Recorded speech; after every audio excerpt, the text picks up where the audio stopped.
Okay, so I am joined by two incredible devs, Brian Dowling and Ciji Bambrick. They're on the WoW team. We're going to be talking about the Mists of Pandaria remix. Say hello, real quick. Hello. Hello. Cool. And we're going to get right into it. I have a round of questions that these folks have never heard before unless they were watching my stream from earlier today. Surprise, surprise. And hopefully this will be quick. Maybe we won't take up the whole half hour because I just want to go like bam, bam, bam. And my social anxiety demands that I do this quickly. So, what made the WoW team decide, okay, dude, remix, Mr. Pandaria, that's the choice? What made that decision? Yeah, so sometime last year the team was talking about what are some really cool things that we could do towards the end of Dragonflight. What can we do while players are waiting for the War Within? I'm gonna clear my throat real quick. So, and then the team got to thinking. Actually, we were being inspired by um, a bunch of our friends were playing Diablo 3 season, I think like 28 or 29. Like it's whenever they added the new like talent tree, like where they added, and like we looked at that, we're like, players are having so much fun replaying through this content for like, the 20th or so time. And maybe people have skipped seasons, but and and it was a lot of fun because you had those new gameplay options. And we're like, hey, World of Warcraft has a whole bunch of really great content, some of which people haven't seen for like a decade or more in the case of like Mists of Pandaria. And so that's why we looked at at WoW and we said, hey, that's a really cool idea. And we can give that to people at the end of Dragonflight. Like, let's go ahead and pursue that. And we know that players really love Mists of Pandaria. We love it too. It's one of the fan favorites. Um, and like Pandaria has some strengths that really go well with some of the WoW remix systems. So we know we wanted you to be able to dragon ride, which is, from Dragonflight. And Pandaria has these like beautiful open zones, and dragon riding is just like a blast. We also have like the new Dragonflight talent trees, and a lot of people haven't like played those from level 10. And so we thought like leveling through Mists of Pandaria, which has a whole bunch of like awesome story content, and especially the patch content, which people haven't seen, be like normal content for years, was like a bonus for Mists. And Pandaria is long enough ago that, people might never have played it, or it could have been over a decade. And the content isn't exactly built the same as modern content. So we thought like, oh, okay, that difference is actually a strength. The fact that, they did dailies instead of the world quests. And, Pandaria has also some of the most legendary raid encounters that the game has ever had. Heroic Lei Shen, we asked players like, what's your favorite raid boss? Or we see different threads. Lei Shen is just like up there on that list. Okay, so like a lot of different reasons that we just looked at Mists of Pandaria and we're like, hey, like this expansion kind of has content for all player types that like PvE. There's a ton of it, and players haven't experienced it for a really long time. It goes really well with some of the new Dragonflight editions, some of the unique things we're doing with Remix. Let's do Mists of Pandaria. And it also really ties in really nicely where we added an intro experience and we added the infinite dragonflight as well. So like when you start out, you'll kind of be in Mists of Pandaria, but you'll be there with Eternus. You'll find out like why they're here. And it kind of really blends the expansions well together. Like Brian mentioned, it's really beautiful to dragon ride around. So we also added bronze currency orbs that you can collect. So you can fly through and collect the currency for the expansion. And so it really lends well to being able to drag and ride around. And then there's sprinkled NPCs of the Infinite Dragonflight in the areas. There's like the little hubs with the bazaars where you can go to spend your bronze currency on various rewards. The transmogs, the mounts, the toys. And so it's a really nice blending of the expansions while also just letting you experience all of Mists of Pandaria in its entirety. All right, so you mentioned like Eternus and the Infinites and stuff, and now they're like dotted around the place. I'm just kind of curious, like, is this considered like a canon event in the World of Warcraft? Like, is this actually happening, or is that just kind of put in to explain? Okay, here's why we as players are going in there, but or is this like really happening? So this is where Eternus and her infinite allies are right now. Like this is absolutely like those story quests are something that's happening.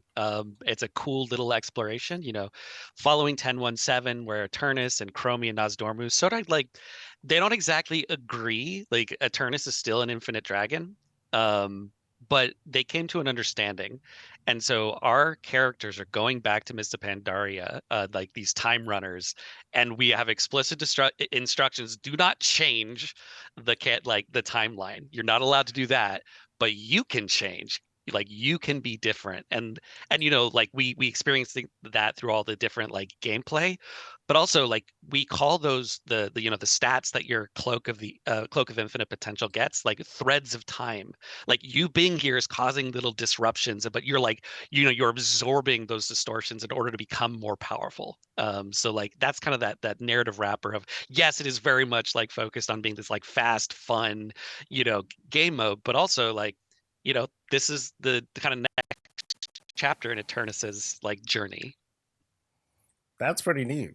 That's pretty neat. I think that's going to open up like a couple doors for the big lore heads that are like, ooh, what's going on? So just to clarify, we've seen like on the calendar, in the in-game calendar, that this event extends until August 19th. Could you just kind of like triple confirm that yes, that is the case? So we could tell you that it'll go about 3 months. It'll go through August. This sort of like the final word everyone will find out tomorrow when we launch. Interesting. Okay, so I guess we'll find out. We'll find out shortly. Now, a lot of people jumped into the PTR. A lot of these people had fun, and they also had like these early impressions, like, okay, dude, according to my super spreadsheet, it's going to take this long to farm up all the bronze and to have this many stat gems and yada yada yada. So, maybe this isn't spoiling too much, I hope, but are there any like tuning changes, like the amount of bronze that drops at certain levels? So the short answer is we've tried really hard to make like everything feel rewarding and to make sure that players have plenty of time over the course of the event to like get all the rewards that they might want. And I'll talk about that like a little bit more in detail. But like if we missed or if we found like a type of content that isn't feeling rewarding enough, that's something that we can adjust. Like we don't intend to right now. We've tried to be really generous so that like players can earn these things. But yeah, so like we have three different kinds of rewards, the way players can think about it. First, we have the new cosmetics, like the entirely new stuff coming from achievements. And those are things like the new Half Hill Chicken or Half Hill Farmer's Backpack with the animated chicken. That's like the new August Phoenix or the Astral Emperor's Serpent. And those should be really, if you play like 2 or 3 weekends, like even if you're a casual player, you should absolutely be able to get all that stuff. And that's why there's so much flexibility in how to complete those zone meta achievements. It's like if you're a solo player or you want to just explore or you want to do group content, you have a lot of flexibility about exactly how to finish those. Because like, hey, we know this isn't going to be up forever. We want you to have plenty of time and not stress about that. Then the second bucket of rewards is, okay, unreleased variations of existing mounts like the crane or the kite or the disc. Also, if you're playing it, getting all of those. So at Napkin Math, last time I was doing some repeatables and just like checking in on the tuning, it took me about 2 hours just doing like dailies to get over 5,000 bronze. And the cost of those things range from like 2,200 to 6,600. Some more, some less. And actually, like some of those sets are like 750.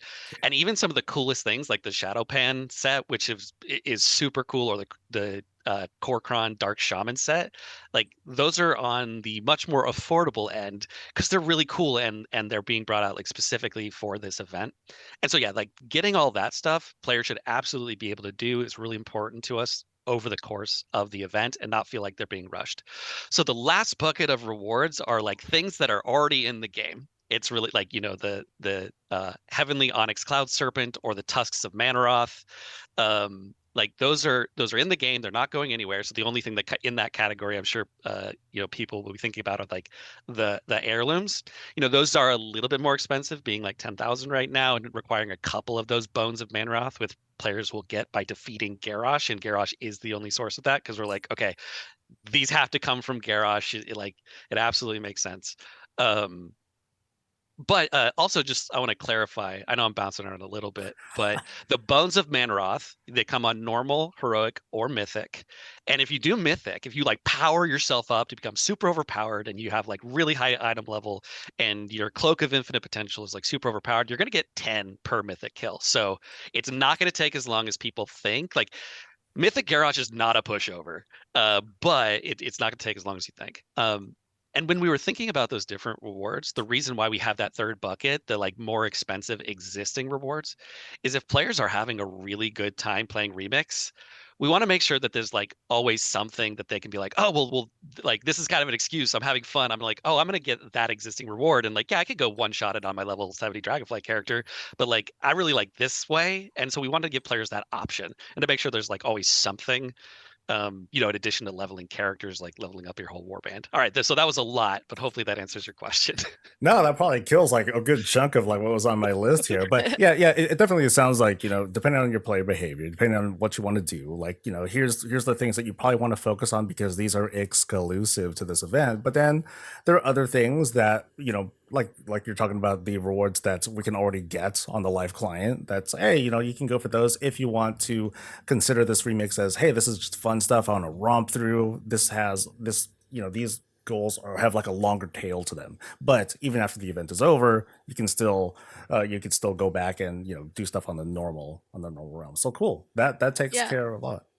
Yeah, and we actually also added an item tag to like the naming of the items. So if you are looking at the vendors and you want to decide like what you want to buy, some of them will say like Pandaria Remix. So that way you can like know that this stuff is exclusive to the event. That way you can kind of like decide what reward path you want to go down. Like I know I want to get all the stuff from Remix event and like, okay, I didn't have enough bronze to get this, but it's not tagged with that. So I can go back and get it, on live later on my Dragonflight character. So that way you can make better decisions as to what you're going to go for, as opposed to what you want to for. I know, but then of course it's going to be like, dude, I've been going for that set for years and I still haven't gotten it. I'm just going to buy it. It's the first thing I'm going to get. That's cool. That's cool. It gives folks lots of options, and I think that people can feel a bit more reassured that they're going to be able to get most everything that they want.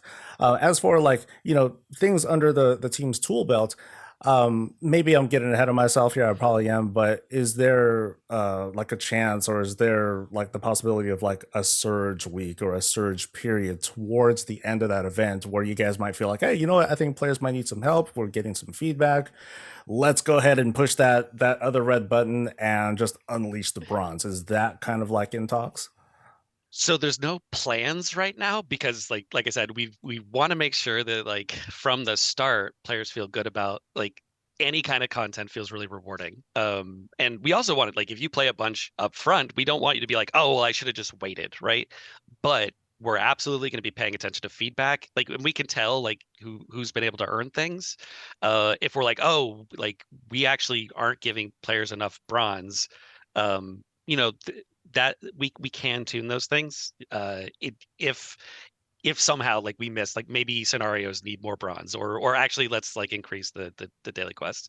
I think even from the PTR, people were like, "Oh, you get bronze really fast." Was something we heard a lot while watching the people stream their experience. And Right, it's like, right. yeah, good. That we want that to be the impression. And something that we changed is while you're leveling, the item upgrades, there was actually a bug on the PTR that was kicking in the like cheaper upgrades because of your other characters on your account. Oh, right. We Yeah. fixed that, but we're like, actually, it felt really good that people didn't have a whole lot of friction around like, oh, I can upgrade my weapon. I'm just going to do that. And so while leveling, it's like going to be really cheap to use those item upgrades, like not cost you a lot of bronze. If you have an upgrade available, like, just feel comfortable going to do that. Better items, like the next bracket could potentially drop for you in the world, but like, don't feel like you're wasting it.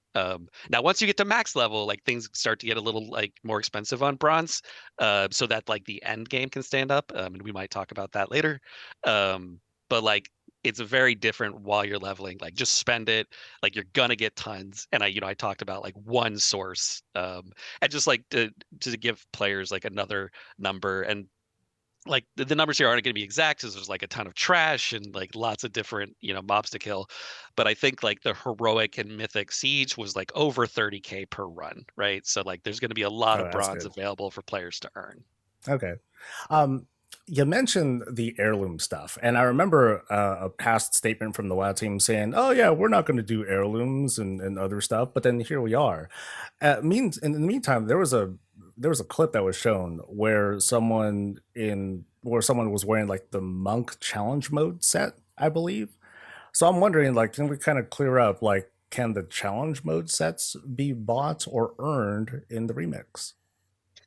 Yeah, so lots of people working on Remix, and Like that probably wasn't the best transmog decision because no, we don't have any intention to bring like feat of strength cosmetic rewards into this event. We feel like there's a ton of different options for players to get, including some class specific transmogs. Like there's the trading post ensembles and arsenals. We have the second color available Yeah, for yeah. for WoW Remix, and like you can you could either level all the characters or just one and use bronze to buy the rest. Like as soon as you do those achievements on one character, those all become like and I think they're 3,000 and 4,000 for the different Mhm. pieces.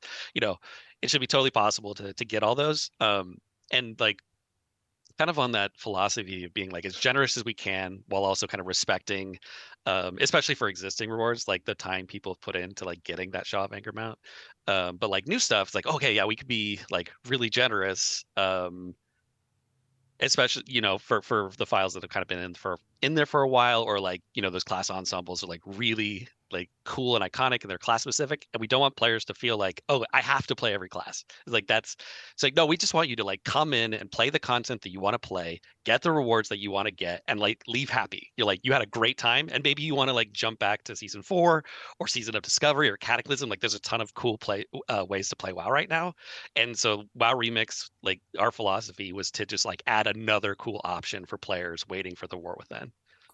Ooh, so you mentioned, bringing folks back into like, hey, I want to do season 4 content or whatever. Um, can you verify like let's say I'm playing the remix, I get to level 70, I'm having fun, cool. But then all of a sudden I'm like, I really want to take this character and I want to do like some season 4 stuff. Now I know that characters are going to eventually convert into like live characters, but is there a way to kind of pluck them out earlier than that so that we can play them in Dragonflight? So the characters will only convert when the event ends. So like when the event finishes, everybody will all be converted. And so there's no way to kind of like take your character and make it a Dragonflight character. It's going to remain a time runner throughout the event. Um, but one thing that we did add is something that's you're able to actually join guilds. So you can join guilds communities with Dragonflight players. And so if you want to have like a time running alt, you can have you can be in a guild with your friends and like kind of swap around characters so that way you can like coordinate things like raids and stuff. So if you're hanging out, you can just let people know like, hey, I'm going to swap over to time runner character and coordinate doing activities together. But as far as being able to swap over to to Dragonflight, you'll just be contained within Pandaria during that experience. Yeah, we wanted to like once that transition happens, like there's no going back. So spend all your bronze, use all your items because like we'll be swapping out all of that time running gear first for standard gear. Okay. Okay. And just to clarify, we saw a little bit of a preview. The item level of the characters that were pulled out seems to be at like 420 something rather. Is that still what we can expect to see? So after the conversion, you're gonna get gear that's in the 400s. Like it won't be as good as the season 4 Dragonflight gear because we don't want it to outshine that, but it will be very good for leveling in the War Within. And as far as like the specific item level that ends at, we still have some time to decide like what exactly is right there. Okay. Okay. So it might change, but count on it It's being gonna be in the 400s, okay. absolutely. Okay. Okay. And it also scales to your level. So if you only get to level 50 or you have an alt that only makes it to like level 20, it'll scale so that when you convert into a Dragonflight character, it'll be like the item level of level 20. So that way, like, if you're level 70 and you have like a super high item level, it'll convert to the same as a level 70 with like a level 70 item level, like that hasn't done any upgrades. So you don't need to like spend a lot of time upgrading if you don't plan to on that character. It's not going to change like the gear that you get after the conversion. Okay. Cool. Cool. Um, we talked about Garrosh a little bit earlier. Is that skip going to work? It will not be in Remix. We feel like the coolest way to experience the Siege of Orgrimmar is to get the whole thing, to play through the whole thing. A ton of bronze and a ton of threads and like cool item upgrades are going to come through Siege of Orgrimmar. So we know that like, yeah, we didn't feel like the skip was right for Remix, and so yeah, we disabled that for this event. I mean, clarify. You did mention like we're going to be able to get like 10 threads if we take down Mythic Garrosh, which is like pretty, kind of a lot, and that'll take care of most everything. Is it going to? Is it like? Is that 10 just for Mythic Garrosh? Is it like 5 for Heroic and like 2 or what? Does it scale down or is it just the 10? Yeah, for the Bones of Manaroth, Yeah. you'll get 10 for Mythic, 4 for Heroic, and 1 for Normal. If you want to like collect all of those Garrosh rewards, then maybe you're one of the players who's going to spend a lot of their early bronze like upgrading their gear to get super overpowered, knowing that, there is a ton of bronze in Heroic Throne of Thunder, Mythic Siege of Orgrimmar, and even the other, like, all the content kind of has a ton of bronze for you to collect. And then there's like kind of that decision of like, do I want to upgrade this character's gear? Nothing in the outdoor world needs you to upgrade past like what you're gonna basically end up with. But some of those harder raids, like those upgrades will benefit. But there's also a ton of bronze in there. And yeah, for the Bones of Manaroth, it's 1, 4, and 10 for the different difficulties. Okay. And it So, also has the different lockouts as well will help with that because you don't have to like kill Mythic Garrosh and then wait for the reset. It'll just be a daily lockout, and then LFR. Although LFR doesn't drop them, LFR has no lockout. But either way, so if you're wanting to, you can go back and you can clear those. Every day if you want. Just depending on like what you have time for and like what you feel like doing. nice. I was just about to get to that. It's almost like you know my questions in advance. Um, so let's talk about that cloak for a little bit. So, you're talking about we're talking about being really really strong. Can we get kind of a ballpark? Like, am I going to be able to theoretically like solo raids? And if so, like how high can I solo some of these raids? Can I solo Mythic Garrosh in theory? So, with the Cloak of Infinite Potential, it is uncapped, right? So it's definitely infinite as to how much growth you can get. But with that being said, um, you should be able to like solo scenarios. There's the option of going in a group or solo. Same with dungeons. We expect people will want to do that. As far as raids, I think that's just going to be a challenge that's up to the players. Like maybe in small groups, less than the normal expected amount. But I mean, we're anxious to see if people are going to solo them. Like, we want to see that content. We want to see that happen. Like, let us know if you're up for the challenge, and if you can, we want to, we definitely want to see players trying that for sure. We're doing it. Okay, so that's going to happen. Um, and just to clarify one more time, now you say it's uncapped and everything. I just want to double check though, like even the experience, like in theory, like I can like kill a mob and gain like 12 levels or something like that. That's possible.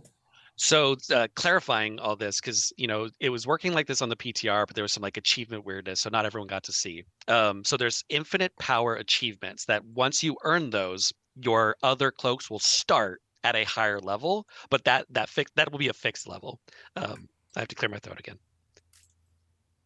So, um, experience stops dropping for you at level 65 because we're like, okay, you probably need power at this point. So like there's not actually a cap. It's just when experience stops being useful, you're not going to get any more. You're going to get like all the other stats instead. And like yeah, so did that answer your question? Just about. Yeah, All right. I was just wondering if there was like a super super upper limit, but it sounds like yes, but then there's like some caveats as to where it's going to stop dropping for certain characters. That's what it Yeah, seems like, so right? so for experience, it's just like once your character no longer needs experience, then other characters will start at that heightened amount, but like that is a fixed amount for secondary characters. For every other stat, no. I mean, whatever number computers can go up to, like there's some theoretical crazy number, but for example, when you're doing Mythic Garrosh, you might have like 30,000 extra stamina and several thousand extra primary and speed and leech. Like the numbers get like pretty crazy. Okay. So this might be a little bit technical, kind of, sort of, but what if I'm on multiple accounts and I happen to be on at the same time? And both of these characters happen to be looting stats and other things at the same time. Is there like, what's going on in the background to make sure that that doesn't break? So you asking like if you're playing which Like if I have multiple characters, if oh I'm Multi multiple box. multiboxing, characters? yeah, if I'm multiboxing and I happen to like have five characters and I'm on these five characters, and then they all loot some, they all loot something, they all loot stats. What happens to the cloak then? So there's some clarification around that the power on your cloak, those achievements are account bound, but each Mhm. individual cloak is actually a different item, like they're powering up separately. So when you log into a character, so say for example, like you power up your cloak on your first character, like a few achievements, but then you get even further on a second character. When you log back into that first one, like their minimums might all go up, but they like won't ever lose any. But yeah, like the threads are character specific, but those achievements are account wide, if that clarifies how that works. Yeah, because like I just want to make sure that I'm understanding that everyone else is understanding correctly too. Because I at least was under the impression that yeah, cool. My my cloak is powering up. I get like 10 stats on all the on all on the cloak or whatever, and then I switch to another character, so the stats won't follow exactly. So yeah, it's an increased starting amount, but it's not one to one. And a big part of the reason of that is, so I mentioned you might have like 3,000 speed on your level 70 character. At level 10, like it starts to feel really goofy. Like it doesn't feel like WoW anymore. And then it also takes away, like if you had a lot of fun feeling that progression or like learning encounters and you're like, oh, I really want to do that as another class. If you started too high, you actually just wouldn't be able to. And we wanted to make sure that like players who are having a lot of fun like you definitely start accelerated, like you're going to level faster, you're going to start really strong, you'll be able to jump into heroic dungeons like right away. But we want to make sure players have the option to re-experience that progression again if that's what they want to do. And that's part of like how we landed on the numbers that we landed on and how that system works. Okay, so the achievements, they're or at least are they going to give like some sort of base stat? Like if I Yep. get okay. So Yeah, a bunch. okay. Just like a bunch for like, level 10 to 60, maybe not a bunch for level 70 because like the scale is just very Yeah, different. because then it just gets wild because you're already level capped and everything. Okay. Exactly. That helped to clarify like a lot of stuff. Um a lot of folks were asking too. I think we're almost wrapping up here. A lot of folks were asking, "Hey, I really don't want to make a new character for this. Like, I have like a level 15 character or level 30 character, and I want to use that character instead. Why do I got to do it?" So, I guess for the audience, like, what was the reasoning behind that? Yeah, so we think one of the coolest things about this kind of event is that like fresh start feeling of like jumping in with a ton of players who are all kind of on the same level, that you jump in and there's this rush. And the experience of unlocking all the new systems, of leveling through the Dragonflight talents, maybe if you haven't leveled before with them, like that leveling experience is kind of core to like the identity of WoW Remix. And like, you start with very few gem sockets, and but eventually you'll have like 14 and you'll have like 21 different slots for stat gems. Having that all come online as you level is just like, we thought just a much better experience, and that's ultimately why we asked players to roll a new character. But we know some people like only care about their main, so maybe you're a warrior player, and that's why we're like, okay, well, you're going to be able to earn a ton of transmog while you're playing a time runner for your main character. You have all those account wide rewards, and like that's ultimately why we landed on, all right, we're gonna ask everyone to make a new character. It's going to be faster leveling, especially for alts, and we're going to make sure that we take care of your main if you do have a main character. All right. Do we got room for like one more? Yes. So, Season of Discovery, which is not the remix, it treated folks with like little hints of like, this purpley, shadowy silhouette of someone doing shenanigans and all that. I don't know if we're going to see that here, obviously, but should we be on the lookout for like Easter eggy kind of things or special cameos at all? So we have a lot of really fun spawning at the Infinite Bazaars, and obviously there's the things with Eternus in the introduction. Something to look out for is just like, what is the Infinite Dragonflight doing? Where are they? What are they looking at? Where's Eternus? No story spoilers, and we've kind of talked about what are the explorations that we're doing there, but the content is really like focused on like 99% on Mists of Pandaria and re-experiencing all those cool stories. So maybe okay, just messing, just messing. So I want to thank you guys. This was really fun. I was really scared that I would not have enough time to like fit in all the questions, but everything worked out perfectly. So I want to thank you, Brian. I want to thank you, CG, for joining me. I hope the information is useful for folks. I think we got some good stuff out of this. I learned something about how all this madness is going to work, and I can't wait to be playing it tomorrow. Thanks, guys. Yeah, Yeah, this is actually, I had a little tidbit to throw in for you as well. Yes. I saw in your stream this morning that somebody asked about barbershops. We actually did add barbershops to the main cities. Um, Hey. yeah, the bazaars are indoors, but if you're outdoors, there's like a little barbershop area set up, so you can like hop in there and customize. If you're a druid, we didn't want you to like not have those options, or even whatever you wanted to use the barbershop for. So that's definitely going to be there as well. yeah, it's in the Vale of Eternal Blossoms outside of the shrines. That's where you'll find the barber. Yeah, Okay, for so Horde so so there's Alliance. going to be one. Okay, one for each of the factions. Yep. All right, awesome. Well, thanks again, guys. That was really helpful. Thanks for watching and keep it doing a lookout and all that. Yeah, and that's a wrap.